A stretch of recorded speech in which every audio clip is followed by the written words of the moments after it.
Welcome to the Futurebuild Podcast, the space where the built environment connects. I'm Martin Hurn, Event Director at Futurebuild, and each episode we bring you the ideas, people, innovations shaping a sustainable, resilient future.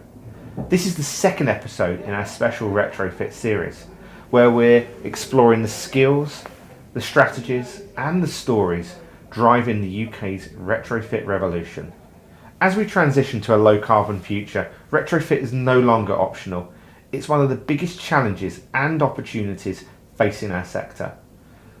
Today's guest brings quite a unique perspective that bridges heritage, innovation and human experience.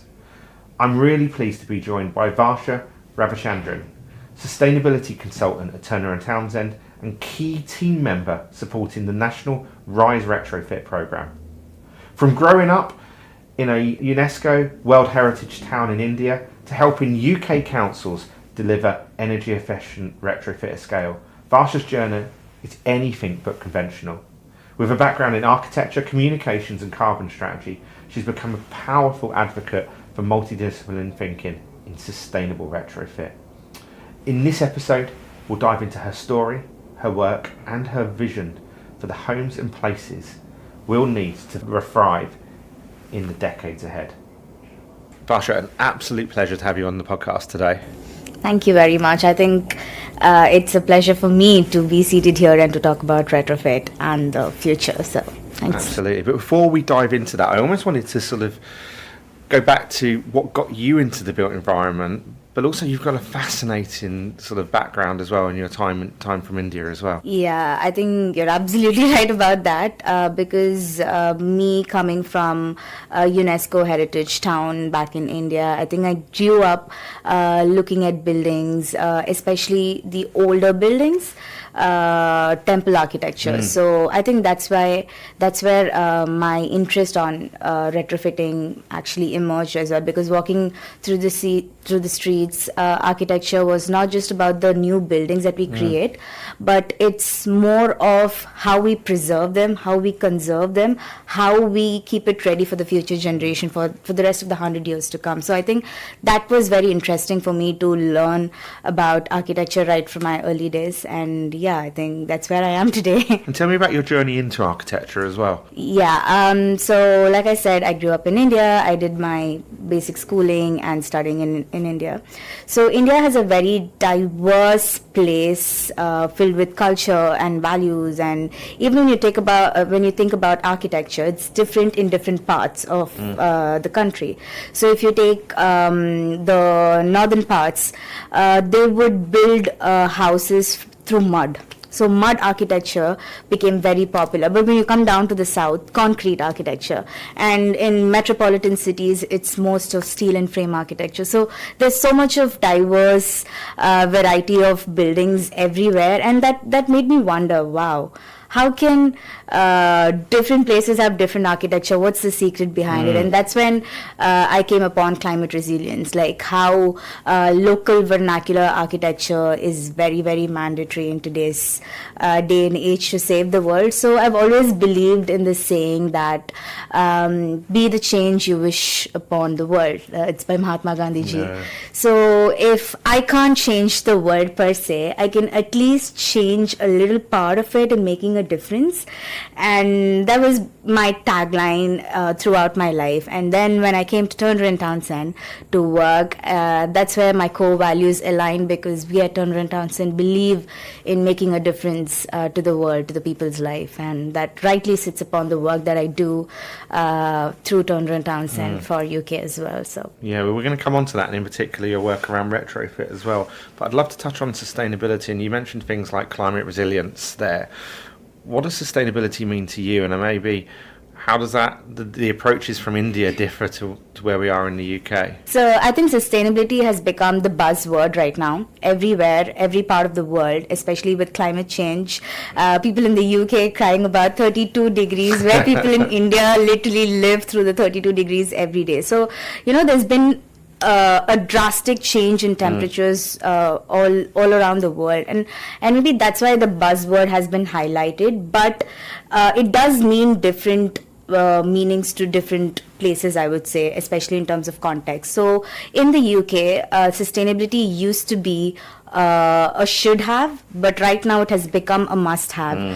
Main thanks to the policymakers, to the housing providers, to the organizations that we work with. But in India, it's right now I feel a should have, because there are more other aspects of the Indian context in construction that they're truly working upon, especially the health and safety standards. So when it comes to sustainability, it is only done by, I would say, a very few housing providers, especially when it becomes a mandatory thing from the client side. And to convince them in financial aspect, it's becoming quite difficult right now. So I think that would be my stand on saying that India right now, sustainability is just a should have and not a must have. But I think that needs to change, especially because, like I mentioned about the vernacularity, in different part of India, they do practice sustainable architecture, but it's just not done in a mass production way like how we do it here. So I think if those are focused more, it will be a big change. It will be a game changer. Yeah, and you're absolutely right. Here, it's gone from not just the exemplar projects, but now mainstream across everything, and almost demanded at client level. Yeah. So you went from studying in India and then transitioning into working in the UK, and as you said, at Turner and Townsend, and you're part of their sustainability team. Yes. Tell us a little bit about the role that you do now. Yes, I work as a sustainability consultant for Turner and Townsend for the past 2 years, and it has been absolutely life-changing, I would say, and definitely eye-opening as well. Because like you said, my journey from India to UK, it was definitely very challenging in terms of cultural context, in terms of my job specifically, because it goes from very technical aspects. When we see sustainability as a big umbrella, but we don't know about how much specifics it has, the kind of depth you require, the knowledge you require in order to help our clients. So I think that has really helped me in building my sustainability work for Turner and Townsend. Especially the transition definitely comes from my experiences working in India as well, because right now I feel the change is normal, because in India, if I'm building for monsoons in Mumbai, I can use the same design principles to build here for winters in Manchester. So you see, construction is universal, climate change is universal. So our outlook on how we portray it also is universal. So I think it just, the local context varies. So with Turner and Townsend especially, we help millions of people decarbonize their homes through the brilliant work that we do for RISE, which we will be talking in detail. Well, let's touch on that now, actually, because for those listening who aren't aware, someone might not even be aware who Turner and Townsend, I'll be surprised. But in particular, they probably won't be aware of RISE and the relationship between Turner and Townsend and RISE. Can you explain that for us? So I think the relationship that we have with RISE is super strong, and we're really proud to talk about it everywhere. So RISE stands for Retrofit Information Support and Expertise, event which earlier came from TAF, Technical Assistance Facility. So I think the ask for us was very simple, to help decarbonize the social housing providers in the UK. And now that we know that there's about 25 million homes that we need to decarbonize by 2050, so the ask is quite big. But Turner and Townsend has been doing a great work through a very programmatic approach. So the kind of services that we provide to help RISE, which is funded by Department of Energy Security and Net Zero, is mostly into providing technical assistance to ensure that the grant funding process is simple, is smooth. We also delve into a very programmatic approach, I would say, and create a very bespoke approach, because I think the key learning from this project was communication and engagement. So how do we upskill people? We have upskilled about 5,000 professionals so far, which is great. And we have also helped in the grant funding of about 1.5 4 billion overall, and we've also helped in about 2.5 billion in capital investment alone. So when the stats are so intact, it just says the amount of work that we do is definitely making a tangible difference in the decarbonization industry in the UK. So I think we're really proud in providing technical assistance services, upskilling, event and engagement, community building. So all of that comes under the work that we do. So a big part of the work of RISE is obviously to aid those local authorities in delivering retrofit at scale. Yeah.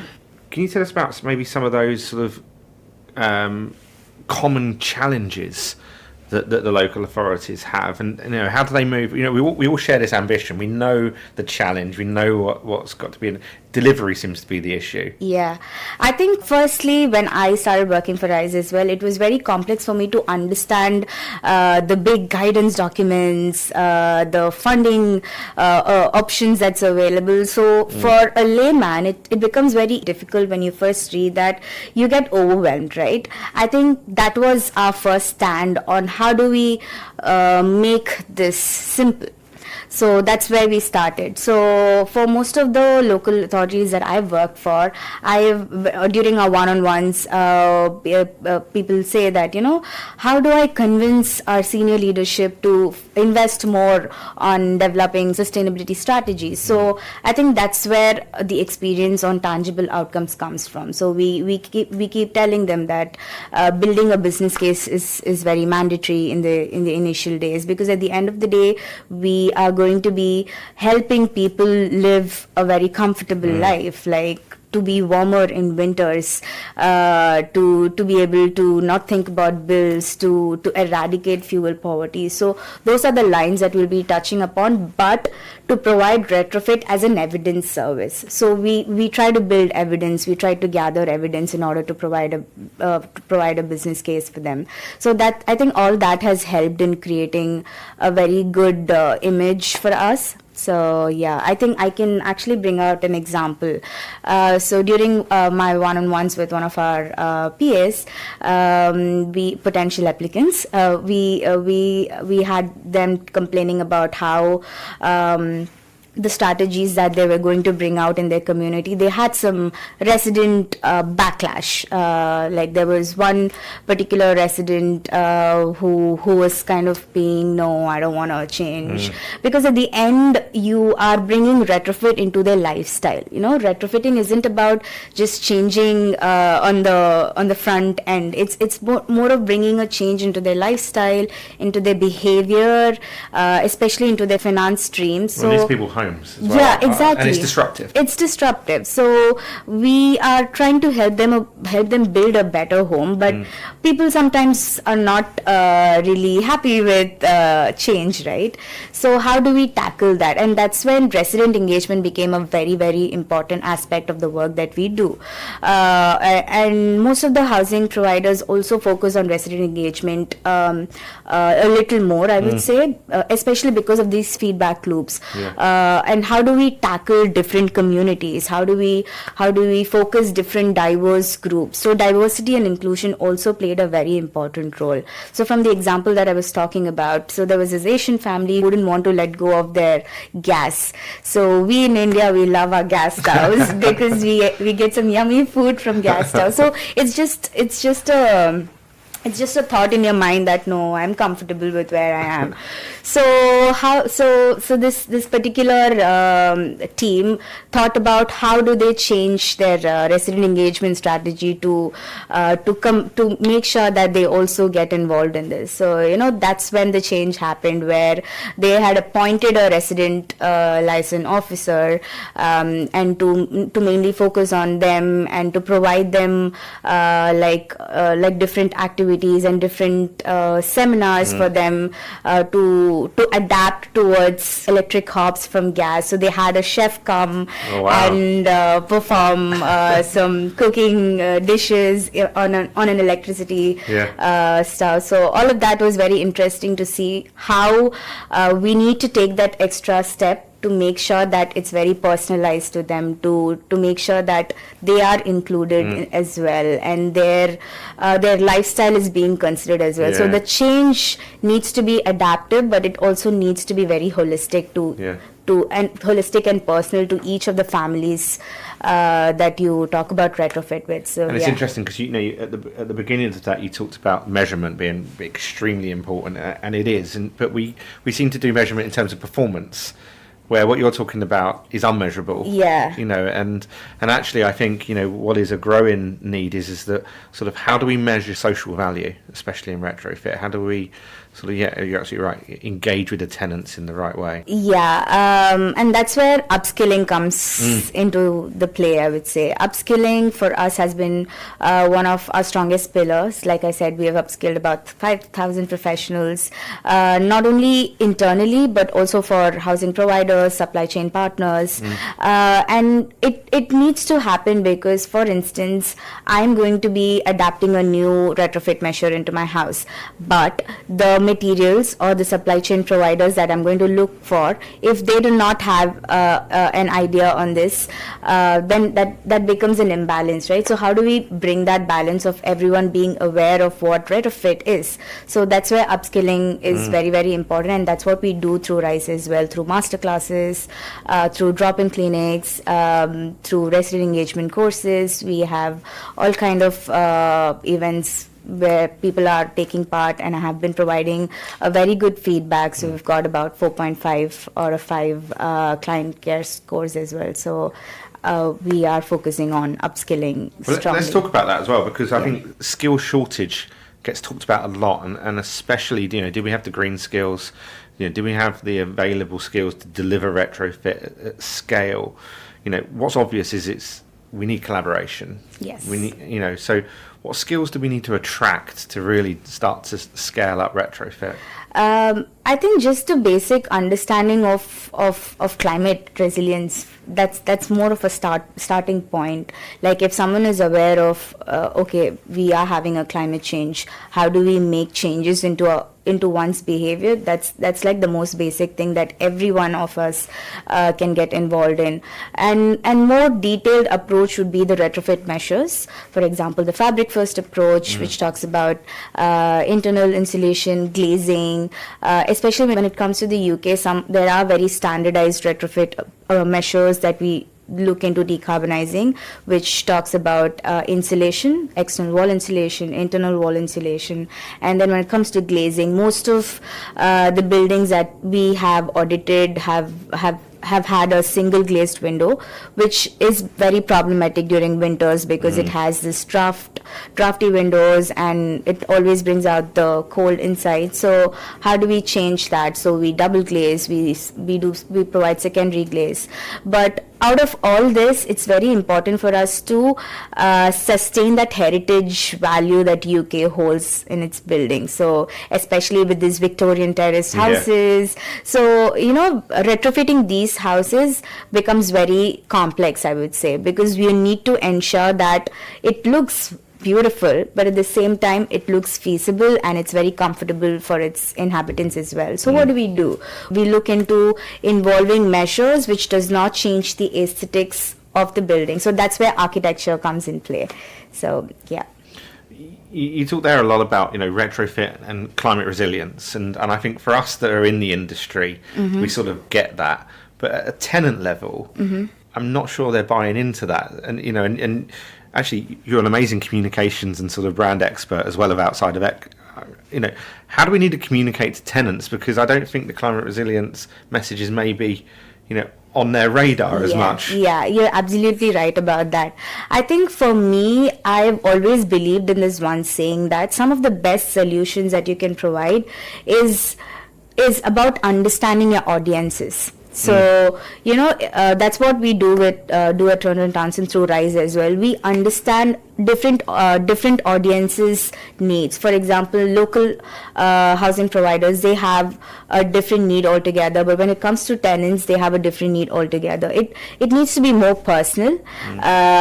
Just for an example, like when I got into the UK, when I had a house, it was a single bedroom house, very tiny, and I had to pay like a lot of money for it. But was it comfortable? No. Was it was I crying to switch on my heaters during winters? Yes. So when I figured, if I am feeling like that, that's how hundreds of people would be feeling as well, right? Because fuel poverty is such a big thing here. So during winters especially, a lot of people struggle to have a very comfortable sleep. So if you touch upon those aspects of comfort and just personal problems and make it in a more storytelling way, I think tenants or involving tenants into this project would become more easier, rather than just telling, these are the retrofit measures that we're going to do for you, this is going to bring down your cost. But I think the tangibility comes into point. How you're going to do it, what are the different methods that you're going to apply for different families. So I think that tangible outcome and evidence-based approach is very important when you're communicating with tenants. A large part of your role is actually creating content, upskilling content for professionals in the retrofit market.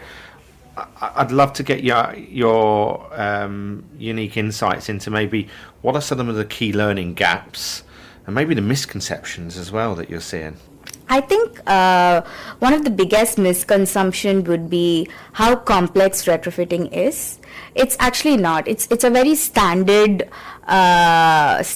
ideology, I would say, and it's almost mixed with architecture. I would say I would like to bring upon my architectural background here as well, because when you think about architecture, it's just visually pleasing. It's very aesthetic, but when it comes to retrofit, how do you maintain this for a longer time? Like, how do you conserve it? So there needs to be a balance between building smart and building sustainable. So it goes hand in hand. So I think that's where it's very important for us to stick to the balance of having retrofit and architecture same towards a sustainable building. Well, let's touch on that further, actually, because what is the role of an architect, or the emerging role maybe of an architect in retrofit?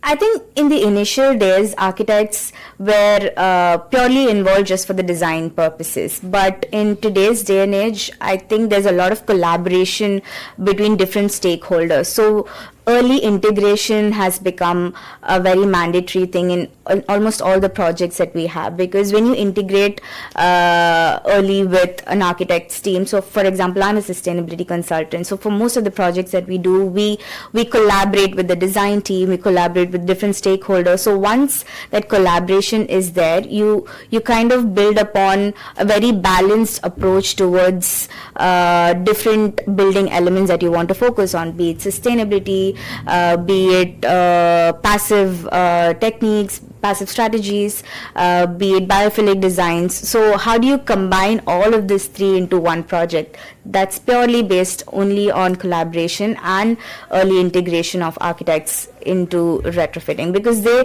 will know, okay, after 100 years, how do we ensure that it's adaptable and flexible? So I think being in the early stages of construction, you need to think about retrofit at your back end. So yeah. You made a really good point there, and I was going to touch on sort of material choice, because it's such an important aspect of sustainable design. And I think you've mentioned some sort of principles there, but I'd love to know sort of, from your perspective, what are those principles that guide those material choices? Yes, so we do have a lot of guidance when it comes to materiality in the UK. We have the rebar guidance, we have the UK GBC guidance, the LETI guidance. So all of this helps us to have a universal understanding of materials, of low carbon materials. When you think of a new build, you would definitely want to involve sustainable materials which emit low carbon emissions, right?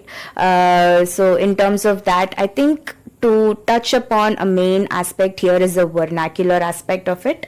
For instance, I am building a building here, but if I want to bring, say, 25% recycled steel from the other end of the world, the supply chain is disruptive, right? So there's no point of me trying to save carbon here by bringing another low carbon material from all around the world. So I think you need to make it in a very local context as well, and to think about recycling, reusing, and the circularity along with sustainability. So I think most of these guidance help us in know what materials to use, how much recycled percentage they have. So most of the buildings in the UK right now, we are looking at using reclaimed materials like recycled steel, ready-mix concrete.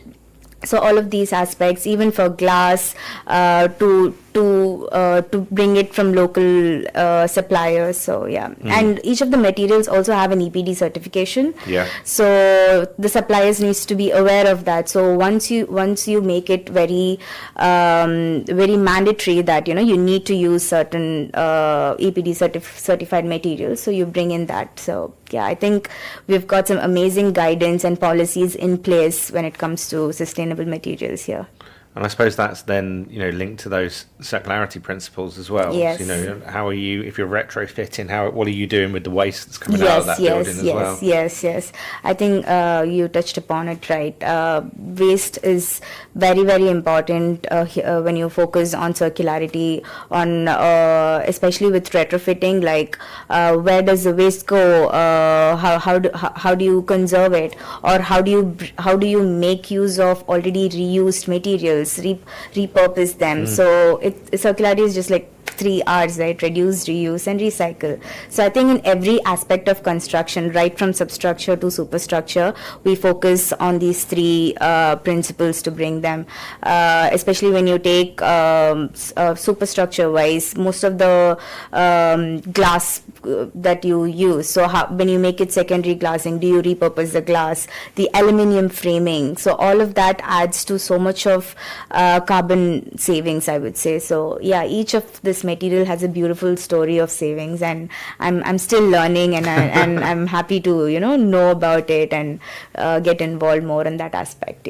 Anyone that says the construction industry is boring, it's the most fascinating industry, I think. I sometimes can't believe that we can't get more young talent, in, because, some of the projects that you're doing and these initiatives are literally having huge positive impacts. Yes, I completely agree with that. Construction is always perceived as a very complex field, only for man, a woman can't survive here, it's too much of pressure. But I would say it's all a myth. It's all about your passion. I think construction is purely driven out of passion, and we hold the maximum accountability in order to change the sustainability aspect in it. So that's why I always proudly talk about me making a difference. Rather than saving PDFs, I'm saving the world.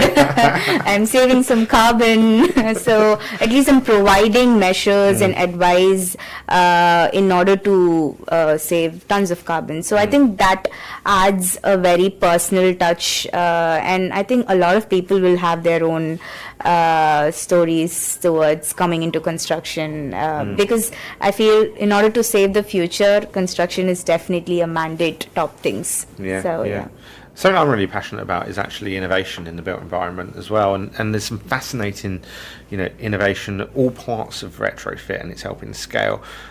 What's some of the things that you're seeing at the moment? What's sort of exciting you? What do you want to see more of? Some of the things that I have seen that has really some of the interesting things that I have seen in the retrofit field today is how retrofitting is being promoted as a singular service. Like, for example, if you take a building, there are certain measures that that hands down go for those buildings. For example, if you take a Victorian old terrace, what are the measures that you could look into it? Okay, you can look into double glazing the windows, you can look into insulating the walls. What are the other interesting aspects of decarbonizing or electrifying the building? Okay, you remove the gas, you bring the heat pumps. So recently I had the opportunity to work on a case study for one of the heat pump companies. They actually did a very beautiful and interesting job for a historical building in London. So it's a social housing complex in Kensington. And the challenge was how they would conserve the building, but at the same time, how do they electrify? I mean, how do they use the heat pumps for it? And you know that in London, especially, all the flat systems are very small. So, and there is a myth around heat pumps that it is very huge, it is very complex. The way you control it is also very difficult to understand. So this particular company, they changed that view and they invented something called the shoebox heat pump. So this invention was by Kensa Heat Pumps. So we had it at the show actually. Oh yeah. So I was working on the case study and it was really interesting for me to see, wow, that's a beautiful innovation right there. Like a heat pump in the size of a shoebox, you can literally use it in any space. So I think the concept of flexibility and adaptability is what is thriving innovation in the retrofit field. So to see that shoebox heat pump come into play without disturbing the architectural element of the building, and at the same time helping the retrofit measures there, I think that was a great innovation with an example that I could provide for this question. It's brilliant. Yeah. You've mentioned evidence quite a lot as well, and sort of, you know, a big role of that is measurements as well. You know, what are you seeing sort of innovation wise in terms of those tools enabling us to monitor and gain evidence? Yeah, I think technology wise there's a lot of scope in retrofit, especially for the housing providers that we work with. Most of the potential applicants struggle with their data. So, and there are so many softwares out there helping with their data, and also for surveying, there's been AI involved in surveying, and just on the assessment process. So the initial surveying and research process itself takes a lot of manpower. So how do we regulate that into, and how do we bring out more technological advancement into that? So there's many softwares for surveying.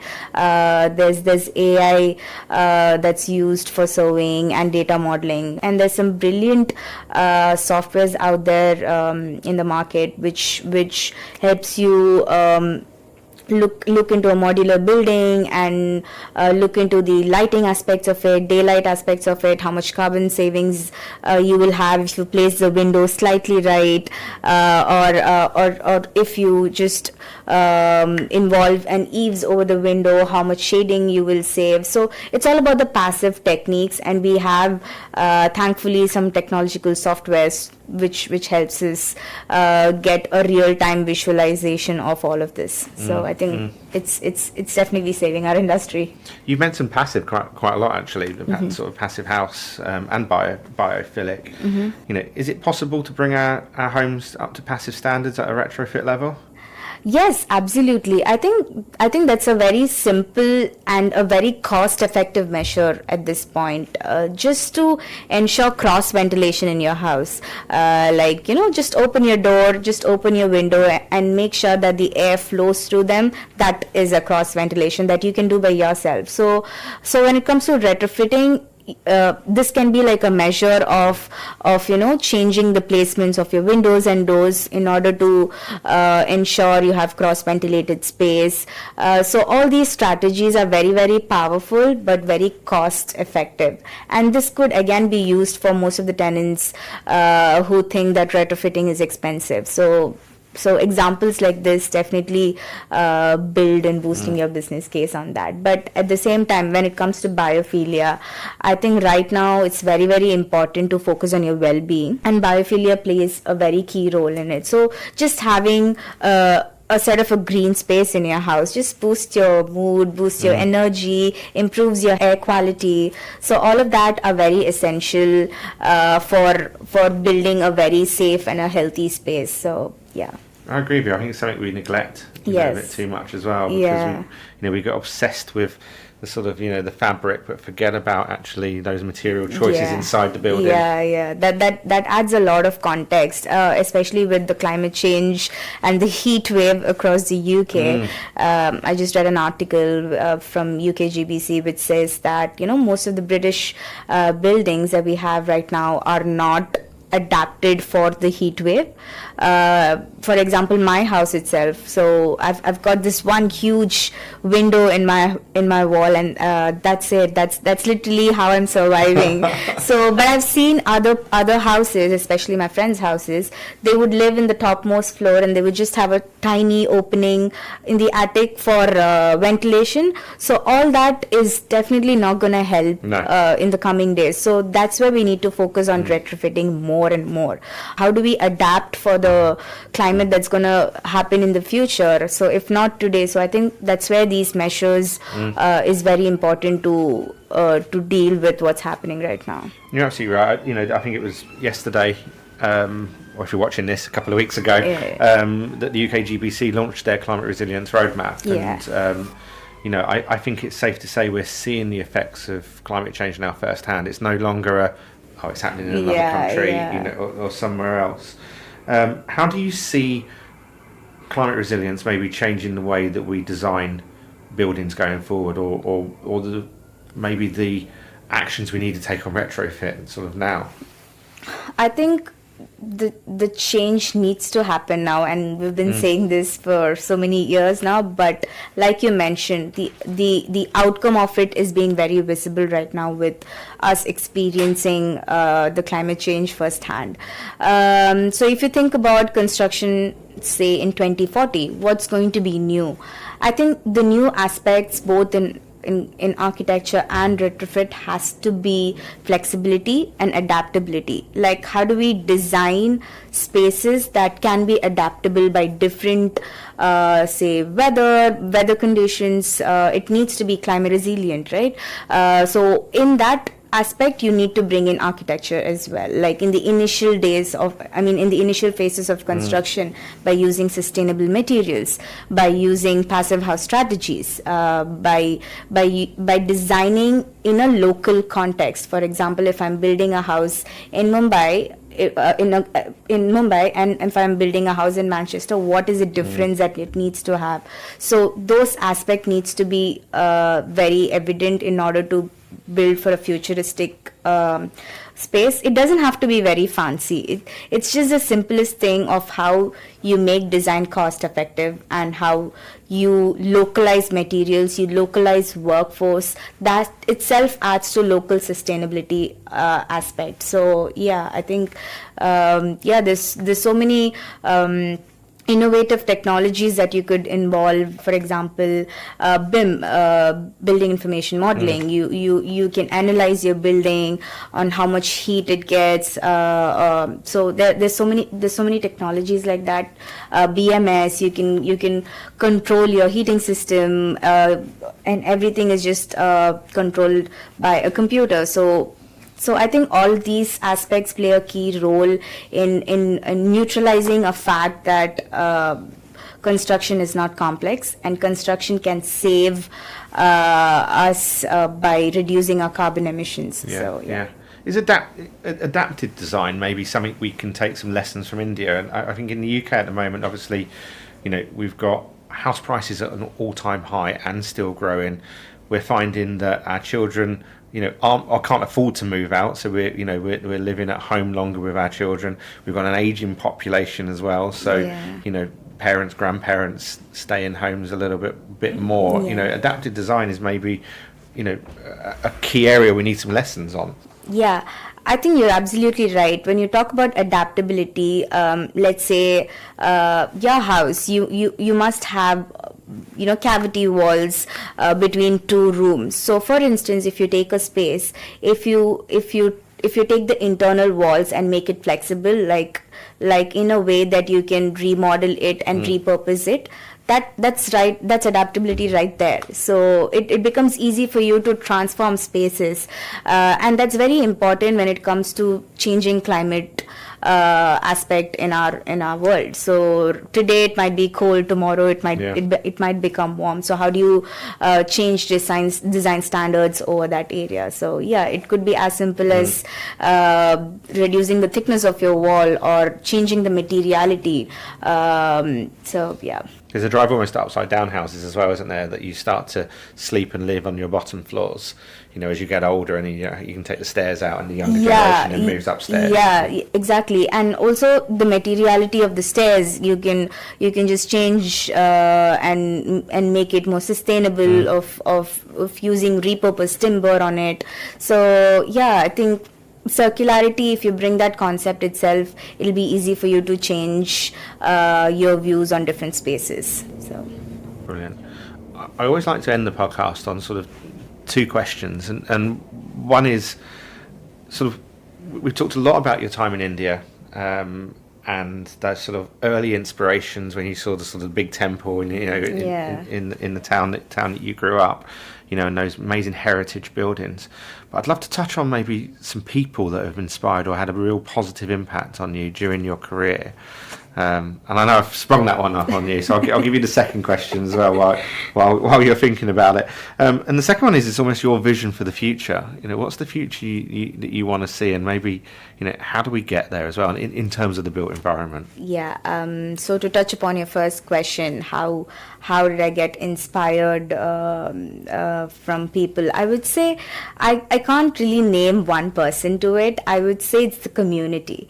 Growing up and walking down the streets where the temples existed for the past 300 years. For me, my ideology was, wow, these buildings can last for so many years. How did they do that? What materials did they use? What construction techniques were used? Because these buildings were built in an age where there was no construction workforce, where there was no technological advancement, but still they tend to withstand so many adversities, right? So how did that happen? So my thought process has always been like focusing on the hows and whys, and it differs from different geographical locations. So if you come to the UK, I've always been fascinated with the Victorian architecture, with the red bricks that they use, with the long eaved windows. So how does each architecture element change geographically? So that has been me chasing answers for it throughout my life. So I think that journey has been beautiful. And of course, I would like to say a big thank you for all the opportunities that I've gotten from Turner and Townsend as well, because the work that we do for the people actually makes a difference. And when I say difference, it's a tangible difference. Especially through RISE, we've had feedbacks from social housing providers, as well as people who are able to sleep peacefully today during winters in their house. I think that's like the most positive feedback that you can get for your work. It doesn't have to be something great, but it's just a simple aspect of how you're making somebody's life better and how you are helping them lead a comfortable life, and how you are actually helping the world in general become a better place. And that translates my answer into your second question of what kind of a future I want. I think I want a future which is green, which is sustainable, which is climate resilient, and most of all, which is happy. It's because I believe happiness comes from within, and right now with so much happening around the world, it becomes really overwhelming for us to take a stand on what we want. Are we moving to the right through the right path? So that's how I firmly stick to my passion for sustainability, for architecture, for retrofitting, because all of this goes hand in hand. Everything needs to be balanced in order to create what we want, which is a sustainable life for us, for our future generations to experience what we have experienced, for them to be able to go out without needing an aircon, for them to be able to sleep peacefully in winters and not cry about summers during summer. So I think it's as simple as that. For preserving the future generation, you need to work at the present, taking inspiration from your past. So yeah. I think your story is inspiring. I think the work you do is inspiring as well. I've got one final question for you, which is, what would be your advice for that future generation? What would be your advice for that young child at the moment that's maybe just about to embark on university, wants to get into architecture and follow a similar career to yourself? I think when you take about the construction field itself, you really need to be passionate about it, because there's so much that you can learn. There's so much that you can experience, especially from people and their experiences. So you need to have that passion of why you chose this, and why you are going to be choosing it in the future as well. For me, the simple passion was A, I wanted to save the world. B, how can I save the world? Oh, once I have gotten an opportunity, let me also preach others to save the world. And it could be as simple as a lifestyle behavior. Like I mentioned, I've taken the sustainable oath to myself that I would not buy new clothes. So I've got into this thrift culture, which is creating sustainable fashion. So that is my sustainable oath that I am taking. So actually that puts me to the right record of what would your take be on a sustainable promise if you want to do one today? No, I agree with you, and I think, we've all got to make those small changes. Yeah. And I think walking the talk is extraordinarily important. And so from my perspective, I moved into a new home, and I'm trying to do everything possible to decarbonise it. That's nice. It works out. We literally only use our gas to heat our water. To heat our radiators, which we very rarely use. And so how can we take that step forward of decarbonising? Yeah. We've got very privileged to have a garden which we've just let wild. And you can see the tangible impact on bringing in that wildlife. We've got badgers, rabbits, squirrels, bees, suddenly appearing. That's beautiful. So there's these things you can do. Yeah. It was fascinating. I had Will Arnold on recently, and outside of filming, he was talking about how he has a personal carbon target that he uses, and does by, and puts in place to achieve that. So I think behavioral change can have the biggest impact. Exactly. Yeah, that's absolutely right, and that's something that can be picked upon by everyone. Like a simple change in your behaviors, just ensuring that you switch off lights before you step out. You make sure that the water is not wasted, or to segregate your waste as biodegradable waste and non-biodegradable waste. It's the simplest things, but it makes a lot of difference when you look at it from a sustainable perspective. So the change begins with you. So be the change you wish to be. Yeah. That's a lovely point to finish on. Varsha, thank you so much. Yep, it was my pleasure. I think it was really nice to talk about different aspects of sustainability and how it impacts different geographical location with a tinge of architecture and sustainability, and definitely with the projects that we do with Turner and Townsend. So I think I'm thankful for Turner and Townsend also to give me an opportunity like this to talk about the projects that we do. So and very then quickly, if I'm a local authority or if I'm a client and I want to access your expertise at RISE, how do I go about that? It's very simple. Go to www.rise.co.uk and you can go to their website, and there will be a detailed process on how you can get involved in the grant funding applications, and we will be happy to provide you assistance through RISE. And the services that we provide are in upskilling, in providing technical assistance, in making sure that your bidding process is right, and in also helping you with the grant funding, how you're going to utilize that in providing measures. So Lovely. Thank you so much. Thank you so much.